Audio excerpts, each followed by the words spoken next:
본문의 줄거리는 이렇습니다. 이삭이 흉년을 맞았습니다. 그래서 먹을 것 구하러 애굽으로 내려가려고 했죠. 다행히도 하나님의 음성이 들렸고 그날에 머물라고 해서 거기 순종했습니다. 거기서 하나님께서 복을 주심으로 농사를 했는데 100배나 되는 축복을 얻었다고 했어요. 하지만 이내 고난이 찾아왔습니다. 블레셋 사람들이 시기하고 침투해서 이삭을 괴롭힙니다. 이삭이 가지고 있었던 우물을 메어버린 거죠. 근데 거기에 이삭은 대항치 아니하고 계속 다른 지역으로 옮겨가면서 자신에게 중요한 그 우물을 파내려가게 됐습니다.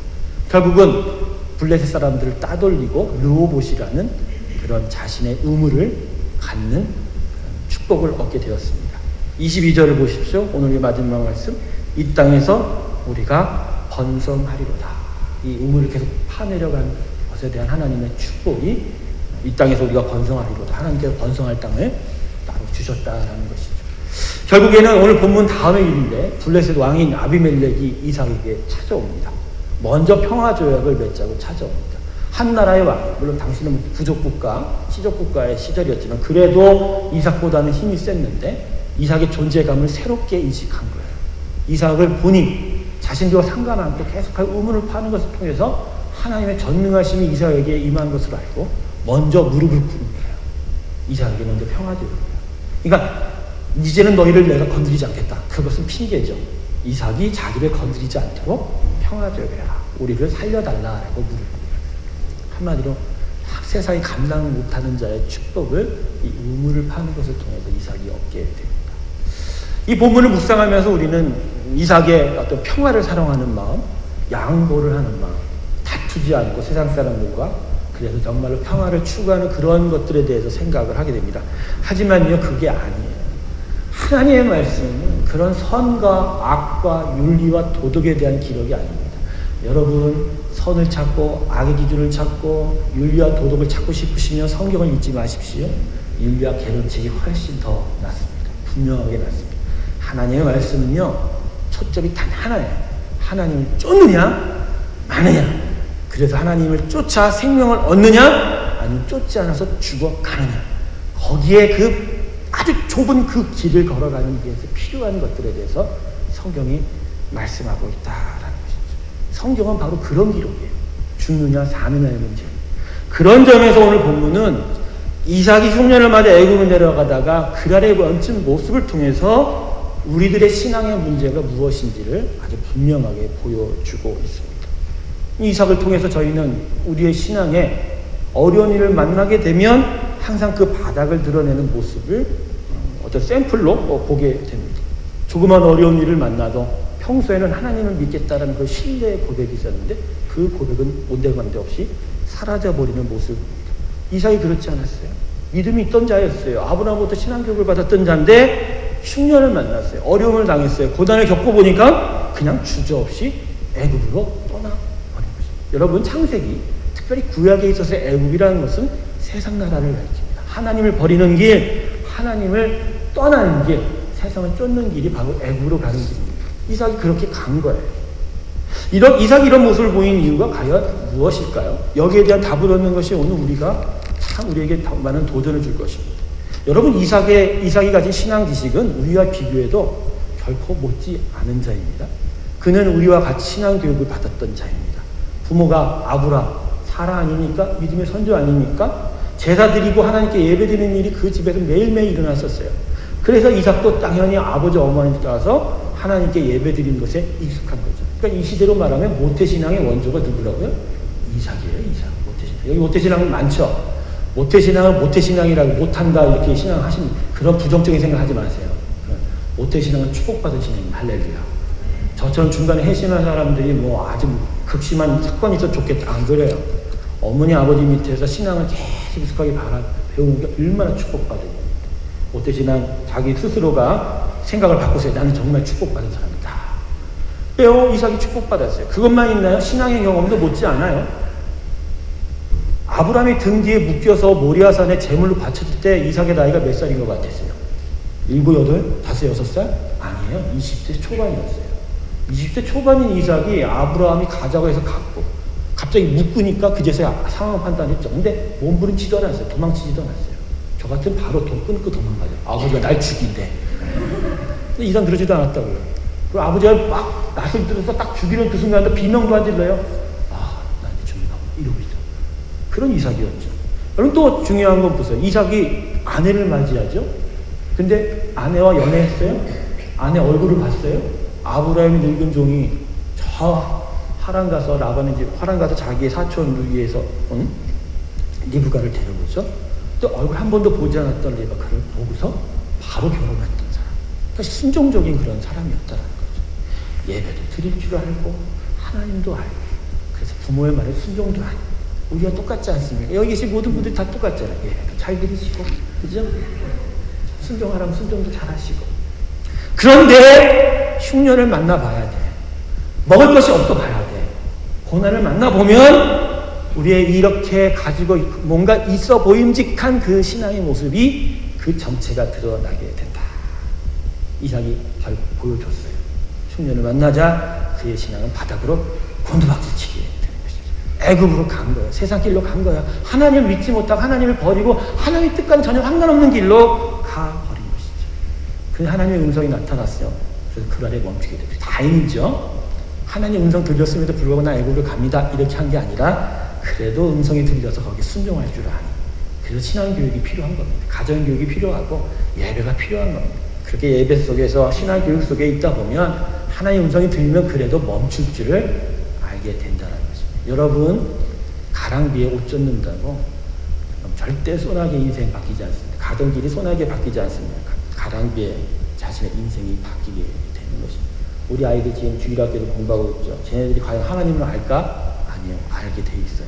저렇게 계속 하나님의 은혜를 만나고 예배 드리다 보면 저 안에 인생의 브레이크가 생겨요. 하나님의 음성에 순종해야 된다는 그런 기준이 생기게 된다는 것이죠. 여러분 우리 아이들 위해서 기도해 주시기 주님을 축원합니다. 하지만 하나님의 생각과 뜻을 묻지도 않고 애굽으로 떠나려 했던 일로 결국 이삭은 낭패를 당하게 되죠. 그 아래 머문 순간 아내를 누이라 속이죠. 아버지하고 똑같은 일을 반복하게 됩니다. 그 아버지의 그 아들이에요. 우리 인생은 그래요. 우리 조상이 그렇으면 우리도 그런 거죠. 내 인생에 뭔가 문제가 나타나는 건 나만의 문제가 아니고 우리 인생 인류 전체의 문제. 우리 인류 전체의 문제. 우리가 그러고 아랑이로 살아온 거죠. 왕과 백성들에게 창피를 당하게 되죠. 결국. 믿음의 백성은요 분명합니다. 하나님의 생각과 뜻에 따라 행하지 않으면 반드시 낭패를 보게 됩니다. 기억하십시오. 반드시 낭패를 보게 됩니다. 근데 이게 은혜입니다. 이게 은혜예요. 하나님이 우리를 다시 당신의 길로 쫓아가도록 만들기 위해서 때때로는 어려움도 허락하시고 낭패도 보게 하시고 수치가 창피도 당하게 하신다는 겁니다. 그래서 그 안에서 깨닫고 다시 하나님의 길을 쫓으면 그게 은혜죠. 할렐루야. 안 그래요? 근데 이게 이 은혜가 없으면 이런 게 없으면 이거는 하나님의 백성이 아닌 거죠. 하나님의 보호와 인도하시는 거죠. 그러니까 오히려 잘 될 때는 겸손해져야 돼요. 왜? 잘 될 때는 브레이크가 없기 때문에. 근데 고난받을 때는 기뻐하세요. 왜? 하나님이 이 고난을 통해서 나를 정말로 축복하시는구나. 할렐루야. 그래서 여러분 고난 당하실 때 여러분 기본 자세는 어떻게 하고요? 감사합니다. 고난 앞에서 감사하세요. 오히려 잘된 일이 있을 때는 하나님한테 회개하셔야 돼요. 아버지 저를 어떻게 다스리시려 이렇게 보여주십니까? 제가 좀 더 겸손해야 됩니까? 하나님 이 주신 것을 받들지 못하겠나이다. 오히려 그럴 때 그 주신 것이 순전한 복이 돼요. 그 사람은 정말 더 높이게 되는 것입니다. 할렐루야. 이삭에게 부족한 것이 바로 뭐였냐?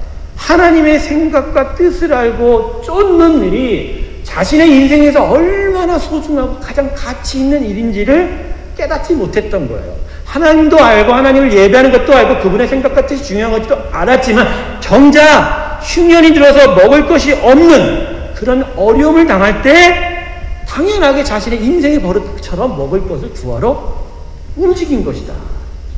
여러분 먹을 것이 없으면 당연히 먹을 것을 구하러 움직여야 되죠. 그건 우리 세상 사는 사람들의 일반적인 상식이란 말이에요. 근데 신앙의 삶은 상식이 안 통해요. 아니에요. 먹는 문제는 특별히 신앙의 삶 속에 있어서 상징적인 말인데 근본 문제가 아닙니다. 성경은 계속해서 우리에게 얘기하지 않습니까? 먹는 문제, 입고 사는 문제, 자는 문제 이거 근본 문제 아니다라고 얘기하는 거예요. 가장 중요한 샘플이 뭐예요? 광야 이스라엘 백성 아니었어요. 먹는 문제 때문에 힘들어하는 이스라엘 백성에게 하나님은 무엇부터 말씀하시죠? 먹는 양식이 아니라 사는 양식, 영의 양식, 말씀, 율법을 따르라고 사용하자. 근데 이스라엘 백성은 그 율법을 소중하게 여기지 않았어요. 여전히 만나와 메추라기, 그 다음에 만성에서 물 나오는 것이 그렇게도 싫어서 애굽 땅에서 먹었던 고기와 떡 먹자고 계속 40년 동안 불평되고 하지 않았습니까? 그러면 안 되는 것이죠. 신앙에서 가장 중요한 문제는 먹는 문제가 아닙니다. 근데 먹는 문제가 생겼을 때 거기에 그냥 즉각적으로 응답하고 반응하면서 나갔던 것이 이삭에게 부족한 문제였다. 이삭은 흉년이 왔었을 때 당연히 하나님한테 물어봤었어야 돼. 하나님, 이 흉년이 왔는데 내가 어떡하죠? 이 흉년이 왔는데 도대체 이 흉년이 온 이유가 무엇이죠? 하나님, 먹고 사는 문제가 중요한 것이 아니면 이 흉년 밑에 담겨진 하나님의 역사, 섭리, 주권의 문제가 있는 거 아닙니까? 그걸 우리한테 가르쳐 주셔야 되는 거 아닙니까? 저한테 가르쳐 주십시오. 그럼 제가 그제서야 움직이겠습니다. 여러분, 아담에게 문제가 뭐예요? 선악과 문제에서 가장 중요한 게 뭡니까? 하와가 먹어봄직하고 고함직한 그 선악과를 뱀으로부터 이렇게 딱 유혹받았을 때 하와와 아담에게 있어서 요청되는 일은 뭐였냐면 고함직하고 먹음직할 수도 있지만 그 순간에 누구한테 물어본다? 하나님한테 물었어야죠. 하나님한테 애석한 거예요. 하나님, 이거 먹어도 돼요? 하나님 분명히 먹지 말라고 하셨지만 이 뱀이 먹어도 된다고 그러는데 진짜 이거 먹어도 돼요? 이 한마디만 썼으면 우리는 지금 이렇게 살진 않았을 거예요. 근데 그 질문 하나를 잃어버렸기 때문에 거기서부터 모든 인류와 피조물들이 다 고통 속에서 살게 된다. 에덴 동산에서 아담이 살던 방식은 하나님께 대화하는 방식, 묻고 답하는 방식. 여러분, 그래서 예수님이 공생의 사역 이 땅에 오셨을 때 그분의 사역 방식은 항상 분주했지만, 항상 병 고치고 귀신을 쫓아내고 말씀을 전했지만 결국 그분에게 가장 중요한 시간은 어디죠? 새벽 미명이다. 한적한 곳이나 자신만의 시간 속에서 누구에게 이뤘다? 성부 하나님께 기도하고 그분을 만나고 그분께 뜻을 물어보고 그분으로부터 능력을 받고.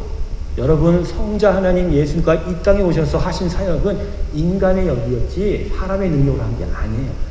하나님의 본체를 지위를 버리고 이 땅에 낮아졌기 때문에 그분이 오병이어 모든 기적을 베풀고 죽은 나사로로 생긴 것은 하나님으로부터 받은 능력 안에서 이루어진 인간의 역사였던 거예요. 할렐루야.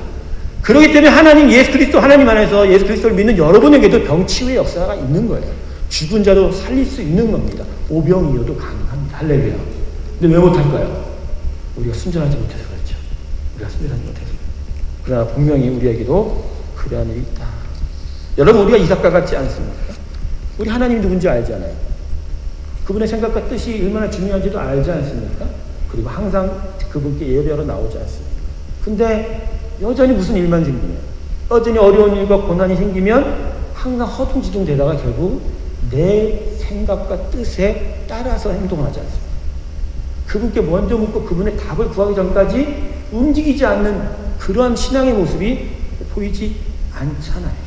도대체 하나님의 생각과 뜻을 찾고 구하지도 않는 우리의 모습이다. 여러분, 기억하세요. 신앙은 인슈런스가 아닙니다. 내가 어려움 당할 때 하나님 축복해준 인슈런스가 아니에요. 신앙은요, 그냥 세이프티 존에 나를 하나님 가둬놓은 그런 정도의 차원이 아닙니다. 신앙은 하나님을 따르고 쫓고 그분을 만나고 그분을 내 안에 채우는 일이에요. 할렐루야. 여러분, 하나님을 여러분 인생 가운데 채우시기 주님을 축원합니다. 채워 계세요? 난 정말 하나님 그 영적 게이지를 우리 안에 달아줬으면 좋겠어요. 차를 운전하다 보면 기름이 떨어진 걸 우리가 게이지를 통해서 알 수 있잖아요. 우리도 좀 그런 게 있었으면 좋겠어요. 내 안에 하나님의 은혜가 어느 정도 채워 있는지. 그래서 그 게이지를 보면서 항상 하나님을 채우려고 하는 그런 관심. 운전자는 항상 관심이 뭐예요? 운전하다가 뭐 안전도 지켜야 되지만 결국 기름과의 싸움이에요. 이 기름이 어느 정도가 떨어지면 어느 주에서 가야 되는지. 안 그래요? 낭패 보신 분들 꽤 많잖아요. 기름 없어서 중간에 차 쓰고. 우리의 신앙의 삶은 하나님을 채우는 일입니다. 그래서 하나님은 오늘 본문의 이삭의 운명을 통해서 우리의 신앙의 삶에 있어서 가장 무엇이 중요한지에 대해서 말씀하고 계십니다. 제가 미리 말씀드리지만 오늘 길 거예요. 우리 큐티 설교 깁니다. 할 말이 무지 많아서. 보지도 않아요. 대비하세요. 그래서 오늘 부활절 광고도 안 합니다. 부활절 수련회 때 토요일날 오전에 제가 설교를 하게 돼 있었어요. 그래서 했는데 기대하십시오. 2시간 연장 강의. 아마 점심이 거르게 될 거예요. 성령 집회를 할 겁니다. 그래서 저는 여러분이 예배할 때 막 박수 이런 거 아니야? 크게 뛰었으면 좋겠어요. 그래서 난 하나님이 나한테 돈 좀 줬으면 좋겠어요. 돈. 어디 쓰려고요? 여러분 전부 다 미국의 타바나클 처치를 다 보내드리려고. 2박 4일. 비행기, 왕복 항공권의 호텔. 이 모든 사람을 다 데리고 브루클린 타바나클 처치가 그 엄청난 성가대와 그 예배 분위기 안에서 진짜 하나님의 그 임재 안에서 스스로가 뛰지 않으면 못 빼길 정도로 그렇게 성령이 역사하는 그곳에 가서 정말 찬양의 체험과 그 예수님 하나님 살아계심을 체험하는 일들을 좀 같이 주여 저에게 주시옵소서. 그런데 하나님 그렇게 안 하시죠. 이유가 뭔지 아세요? 여기서도 할 수 있기 때문에. 근데 우리가 안 하기 때문에 그런 거죠. 하나님 저한테 돈을 주시기 전에 여러분을 하게 놔두시고 있습니다. 미국 가기 싫은가 보지. 자, 본문에서 우리가 관심을 들여서 읽어야 할 부분이 하나가 뭐냐면 블레셋 사람들이 이삭에게 행한 일입니다. 자, 이삭을 시기했어요. 질투했어요. 그래서 그에게 해방을 놓죠. 그런데 블레셋 사람들이 이삭의 삶의 어느 부분을 지금 해방하고 있습니까? 오늘 본문을 보면 그가 하나님으로부터 받아서 복받은 농사에서 지은 이삭의 재산에 해방을 놓지 않고 있어요. 그의 양과 소를 탈취한다든지 그의 종들을 뺏어온다든지 그의 가족들을 때리고 그저 핍박한다든지 그런 방식이 아니에요. 뭐죠? 이삭이 소유한 우물에 초점을 맞추고 있어요. 블레셋 사람들이 이삭을 시기하여 그의 삶을 방해하기 위해 한 일은 그가 가진 우물을 메웠다. 여러분 이상하지 않습니다. 아까도 말씀드렸죠. 이상하지 않나요? 왜 재산을 뺏고 핍박하고 때리지 않고 우물을 맞았냐? 세상 사람들 그렇지 않아요? 전 흥부와 놀부를 보면 알아요. 흥부가 갑자기 부자가 되니까 놀부가 배가 아파서 흥부 집에 찾아가죠. 그래서 결국 못 뺏어와요? 화초장을 뺏어옵니다. 화초장 하다 장화초 초장화 하다가 잊어버리다가 집에 가죠. 그 가사를 어떻게든 저도 외워보려고 노력을 해봤는데 도저히 안 되더라고요. 저도 판소리를 너무 좋아해요.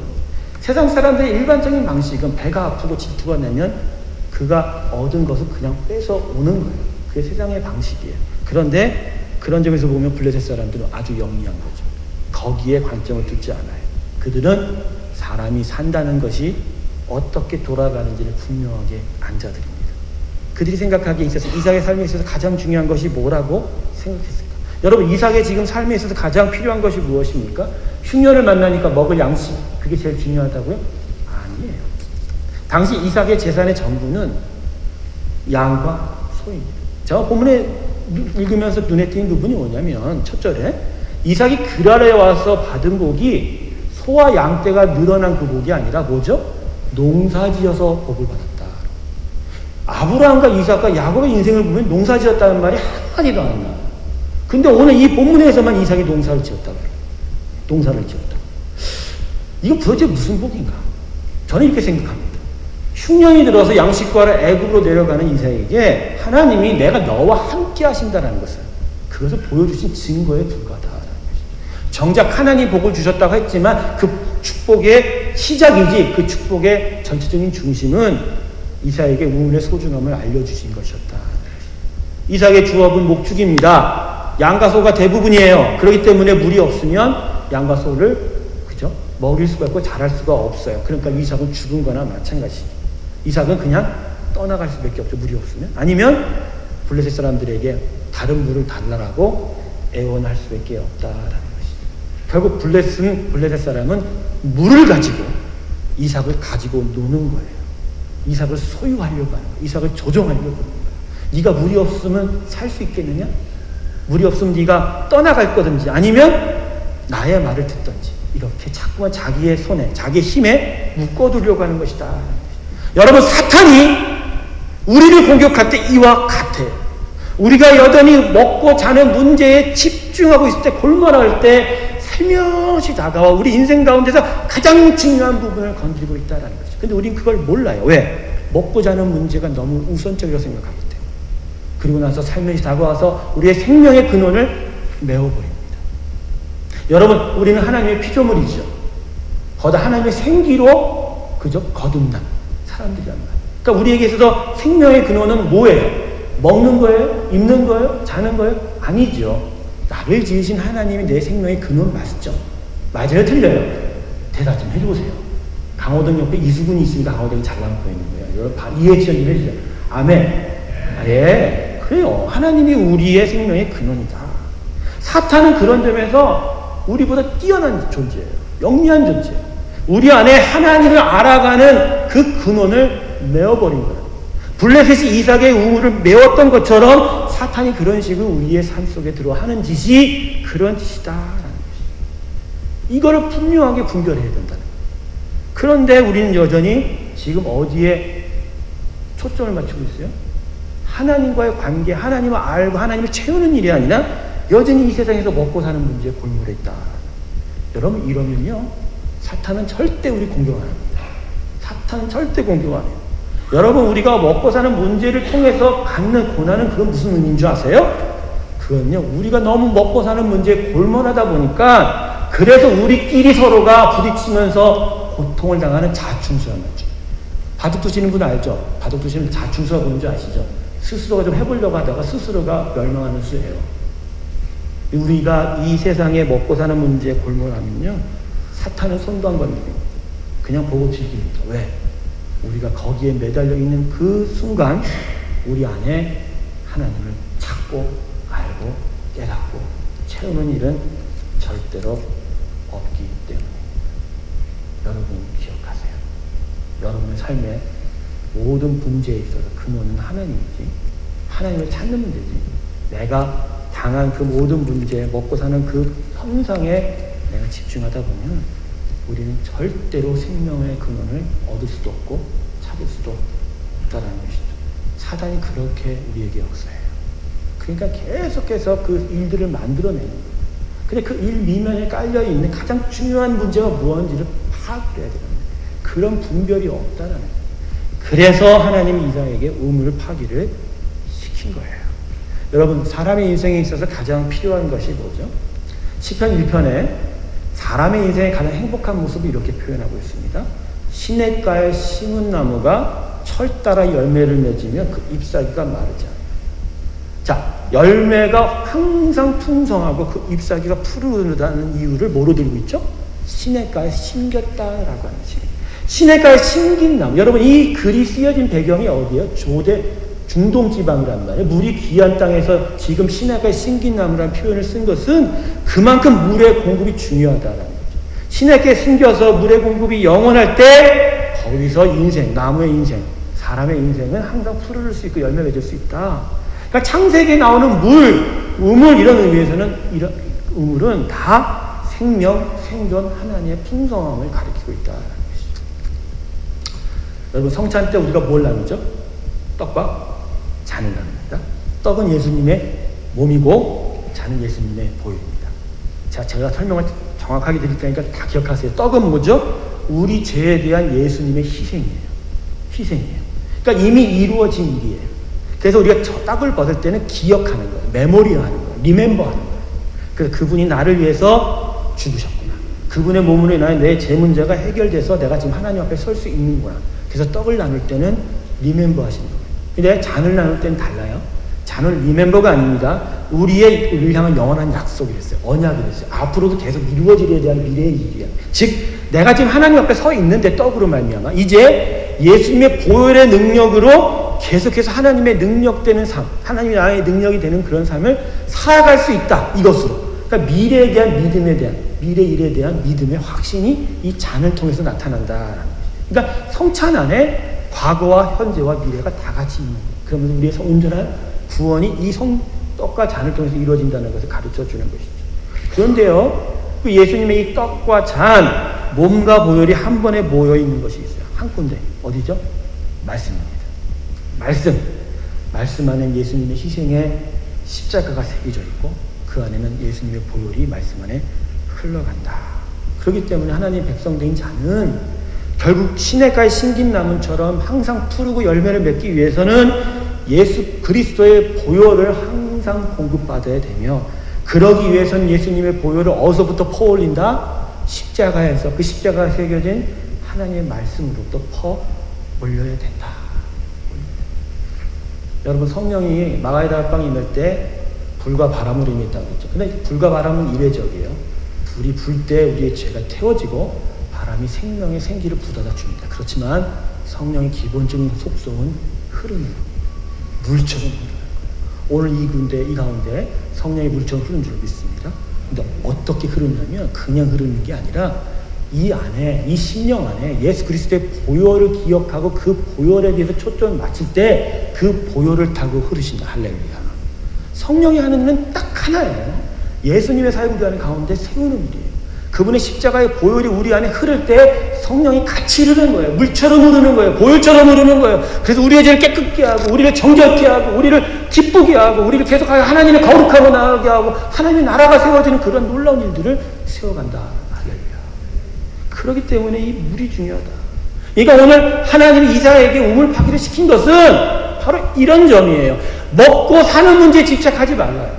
너한테 양식이 필요한 것이 아니라 지금 뭐가 필요하다? 우물을 팔아야 돼. 우물 속에서 계속 생명수를 걷어 올리는 것이 너에게 가장 중요하다라는 것이죠. 양식 구하라 애굽 가지 않았느냐. 근데 내 말도 그날에 멈췄는데 내가 100배나 되는 복을 주어서 네가 농사를 통해서 양식을 얻은 거는 그냥 내가 너에게 살아있는 것을 보여준 것이다. 오히려 네가 이 일을 통해서 블레셋의 시기와 방해를 받고 그 가운데서 우물을 파므로 정말 너의 인생에 가장 중요한 것은 생명수를 걷어 올리는 것이다 라는 것을 이 우물 파기를 통해서 이사야에게 보여주신 것이다. 그러니까 여러분 고난을 맞을 때 어려운 일을 당할 때 그 일을 해결하려고 직접 뛰어들지 마세요. 어디로 가야 된다고요? 말씀으로 가는 거예요. 말씀 안에서 하나님을 파는 거예요. 하나님의 지혜를 강구하는 거예요. 하나님의 능력을 강구하는 거예요. 그래서 하나님의 지혜와 능력이 내 안에 가득 채워져 가면서 그 문제를 해결해 가는 것이죠. 오늘 보세요. 이삭이 우물을 팔 때 어떻게 해결해 가는지 보세요. 블레셋 사람들은 전혀 신경 쓰지 않았어요. 왜냐하면 이 우물 파기가 세상과 관계된 게 아니라 오직 하나님과 관계된 것이기 때문에 세상 사람들 신경도 안 썼어요. 이삭이 우물을 파기 시작하자 그랄 목자들이 쫓아왔어요. 계속해서 시비를 걸었다고요. 그렇지만 이삭은 애써 판 우물을 절대로 지키려고 싸우지 않았어요. 그냥 다 줘버렸어요. 그리고 또 다른 곳으로 가서 우물을 팠어요. 자, 첫 번째 판 우물이 뭐였다 그랬죠? 에색이라고 했어요. 에색. 다퉜다. 근데 그거 버렸다는 거야. 세상과 이제 안 다투겠다는 거야. 난 다툼 이런 거 몰라. 세상과 다퉈봐야 아무것도 얻을 게 없어. 이런. 자, 신나요. 그 다음에 뭐죠? 신나. 대적하다라는 거. 세상과 대적하길 바라지 않네요. 세상과 대적해서 나한테 올 것 아무것도 없어. 세상과 대적하면 나만 잃어. 다쳐. 다 놓은 거예요. 결국 뭘 얻었죠? 그날 목자들이 따라오지 못한 곳에서 르호봇을 얻었어요. 넓다라는 의미지만 결국 이건 뭐예요? 여호와께서 우리의 장소를 넓게 하셨으니 이 땅에서 우리가 번성하리로다.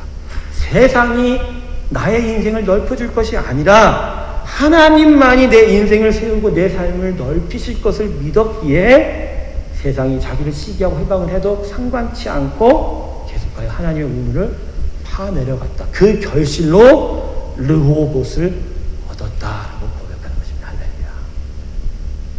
이제 중요한 얘기를 여러분과 하겠습니다. 충격적이죠. 그래서 여러분 우리 인생의 메인 좁이라고 하죠. 영어는 좁은 하나님의 생명수의 우물 파기입니다.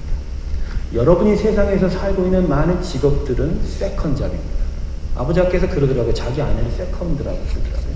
그 무슨 얘기십니까? 저에게서 가장 첫 번째는 하나님이죠. 아내는 세컨드죠. 의미는 맞는데 그건 뉘앙스가 별로 안 좋아. 그런 얘기 하지 마요.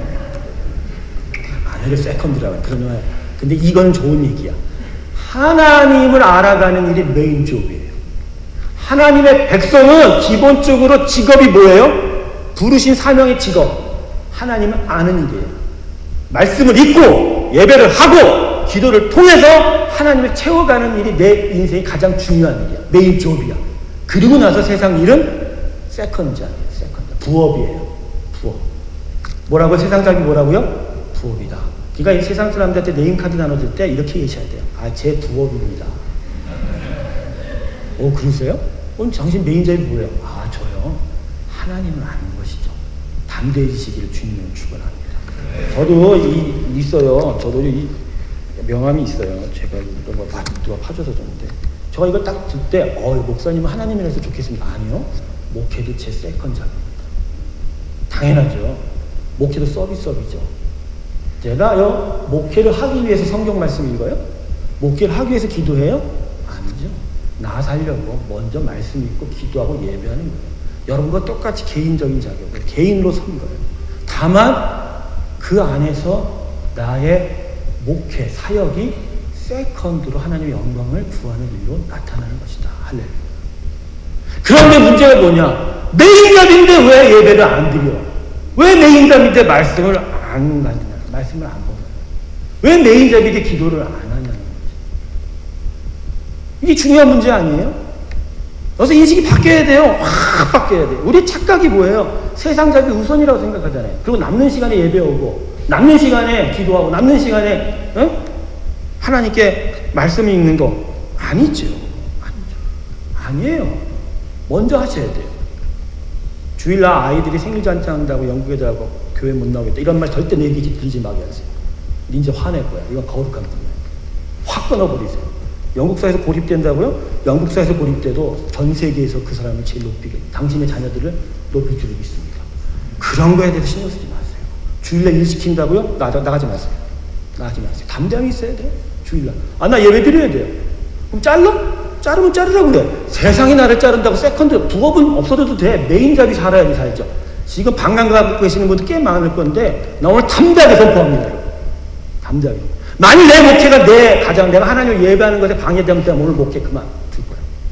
난 오늘 내 담임 목사 좀 내려놓을 거야. 그게 중요하지 않아요. 담임 목사직이 뭔데? 담임 목사직 하려고 막 박사학위도 논문 쓰고 막 표절하고 그런 분들 미국에 많아. 지금도 신학교 다니는 사람들 많다고. 다 욕하는 건 아니지만 그렇게 해서 뭐 하냐고. 그거 뭐 하는 건데? 뭐 하는 건데요? 아니라니까요. 아니에요. 우선순위 분간해야 돼요. 우선순위도 아니야. 집사님, 장로님, 권사님 모두 성도 여러분 기억하세요. 하나님을 믿는 건 다른 일에 우선순위 정도가 아니라 절대순위야. 그분이 절대순위예요. 또 그러겠네 마음. 우리 목사님 반문명주의자. 안 그렇다니까. 하나님이 절대순위가 되고 그 위에서 내 삶을 다시 해석해보세요. 삶의 질서가 바뀌어요. 삶의 질서가 바뀌어요. 여러분, 이삭이 농사지어서 100배 토출을 얻으면 뭐합니까? 세상이 공격해서 다 뺏기는데 우물 파다가 다 남 준 거예요. 그러다가 결국 자기가 번성할 땅을 얻었다고 했잖아요. 그 땅이 부엘 세바고 7개의 우물이 완전한 구원을 의미하는 거잖아요. 우리가 차지할 땅은 여기인데 왜 여기를 찾냐고요. 여기서는 고통만 있어요. 고난만 있어요. 아픔만 있어요. 여기서 있으면 도저히 하나님 나라에 갈 수가 없다라니까. 근데 우린 여기가 이미 예비되어 있는데 이쪽으로 안 가고 있잖아요. 왜 주일날 예배가 빠지냐는 거예요. 왜 빠져? 왜 하나님 말씀 읽으니까 왜 안 읽어? 순예배에 갔더니 다 큐티를 안 해갖고 와. 그럼 뭐 하자는 거예요? 그러니까 나는 다음 주부터 이렇게 해야 돼. 여기서 다 순예배를 할 거야. 예배 때. 예배 때 온전히 해야지. 안 그래요? 예배 때 순예배를 해야죠. 왜 그런가요? 왜 그럴까요? 제가 왜 이래야 될까요? 저도 여러분 앞에 가서 발버둥을 떨어요. 마음이 약해서. 그래서 상처를 받아요. 안 되죠, 그러면. 하나님이 저를 통해서 지금 하시는 거예요. 왜? 아브라함의 우물을 파라. 이삭의 우물을 파라. 말씀을 파고 예배를 파고 나를 찾고 나를 채우는 일이 없으면 너희 죽는다라고 말씀하시는 거예요. 죽는다. 여러분, 하나님의 생명수가 우리를 살리지 돈, 명예, 권력 그거 우리 살리지 않습니다. 이거 기억하신 여러분이 되시길 주님의 이름으로 축원합니다. 이게 석장이나 남았는데 이거 어떻게 되는 겁니까? 여러분, 아브라함의 우물을 파시기 위해서 여러분에게 필요한 몇 가지 우물이 있는데, 첫 번째, 오늘 블레셋에서 보면, 이 본문을 보면 이삭이 팠던 우물을 특별히 뭐라고 기록하고 있냐면 아브라함 때 팠던 우물이라고 얘기해요. 이 얘기는 믿음의 선조들이 행해왔던 그 모든 유산들을 그대로 따르는 일이 우리에게 필요하다라는 거죠. 이제까지 우리의 모든 믿음의 선조들이 해왔던 일들이 뭐죠? 첫 번째가 예배 중심이었어요. 두 번째가 말씀 중심이었어요. 세 번째가 기도 중심이었다. 그 신앙의 전통은 형식이 아닌 가장 핵심이라는 거예요. 하나님을 찾는 방식에 있어서 결코 변하지 않는 신앙의 정수다. 지금 시대가 바뀌고 세상이 바뀌어도 스마트폰으로 그 모든 것을 해결할 수 있는 시대가 와도 결국은 신앙은 아날로그예요. 결국 신앙은 스마트폰을 찾을 수가 없어. 성경을 읽고 예배를 드리고 기도를 하는 일은 디지털이 아니죠. 스마트폰 안에서 성경을 읽는 건 좋은데 성경 말씀 묵상이 안 되죠. 그죠? 스마트폰 안에서 큐티를 해도 하나님을 예배할 수가 없죠. 스마트폰 안에서 찬송가가 울려 퍼져도 찬송을 부르는 건 내 입술에 아날로그. 세월이 흘러도 변하지 않는 가장 중요한 신앙의 유산을 여러분이 끝까지 찾아내시기 주님을 축원합니다. 지키셔야 돼요. 우리 교회는 이제 예배하는 교회예요. 우리 교회는 큐티하는 교회예요. 내년에 1대1도 할 거예요. 말씀 교육하고. 이거 안 하고. 두란노에서 1대1 강사했는데 저 그런 걸 여러분 쓰지도 않으면 제가 이곳에 올 이유가 없잖아요. 안 그래요? 우리 교회는 예배하고 말씀 파는데 모든 전력과 모든 힘을 다 기울일 것입니다. 할렐루야. 두 번째 우리가 뭐예요? 매운 것을 파내야 돼요. 이삭이 돌아가면서 우물을 팔 때 그냥 땅 박은 게 아니에요. 땅에 판 게 아니라 예전에 메워졌던 아브라함의 우물을 발견해서 그걸 파낸 거예요. 그 뭘 파느냐? 내가 하나님을 만남에 있어서 방해가 됐던 수없이 메워졌던 나의 시기, 탐심, 명예, 권력력, 내 모든 것들 다 파내야 된다. 이삭의 삶은 패러다임이 바뀐 거예요. 세상을 쫓아서 세상의 우물을 판 게 아니라 나와 하나님과의 관계를 방해했던 그 모든 것을 다 퍼올리는 패러다임이다. 그러니까 우리 삶은 기본적으로 지금 이제는 그거예요. 하나님을 만나기 위해서 그것을 방해한 모든 것들을 다 가지쳐 나가는 것이 우리 삶의 방식이다. 따라합시다. 바쁘면 죄입니다. 근데 그 안에 수식어가 필요하죠. 바빠서 하나님을 못 만나면 죄예요. 바빠서 하나님을 못 만나면 죄예요. 그러니까 바빠도 기본적으로 내가 바쁜 거는 세컨 잡 때문에 바쁜 거거든요. 메인 잡을 해놓고 세컨 잡을 하는 거예요. 그러니까 메인 잡의 시간은 언제나 항상 정해져 있는 거예요. 근데 그 시간이 세컨 잡이 들어와서 방해하면 그건 뭐죠? 죄다. 제가 왜 죄라고 얘기하냐면 하나님을 안 치우는 것만큼 중요한 죄가 어디 있냐면 죄는요 살인하고 도둑질하는 게 죄가 아니라 하나님이 없으면 죄예요. 하나님이 없는 게 죄예요. 하나님이 여러분 인생 가운데 가득 차기 위해서 세컨 잡을 이제는 멀리 하세요. 메인 잡에 투자하십시오. 그런 삶이 여러분 삶에 될 줄로 믿습니다. 그래서 정리하겠습니다. 이삭이 계속하여 아브라함의 우물을 판 끝에 얻었던 것이 무엇입니까? 농사하여 100배의 축복, 우물을 통해서 양과 소를 다 기를 수 있었던 축복? 아닙니다. 그의 삶의 지경이 넓어진 거예요. 무슨 일입니까? 땅에 매여 그 다툼이 있던 에색과 신나의 그 우물에 묶여서 사는 그런 인생이 아닌 하늘의 문을 열어서 하늘로까지 연결된 인생의 영토를 가졌다라는 것이죠. 여러분 인생 가운데 땅에 매인 땅이 아닌 하늘과 연결된 여러분만의 언약의 땅, 그 축복의 땅을 확보하시길 주님의 축복합니다. 그럴 때 아비멜렉이 찾아와서 무릎 꿇어요. 세상에 찾아와서 무릎 꿇어요.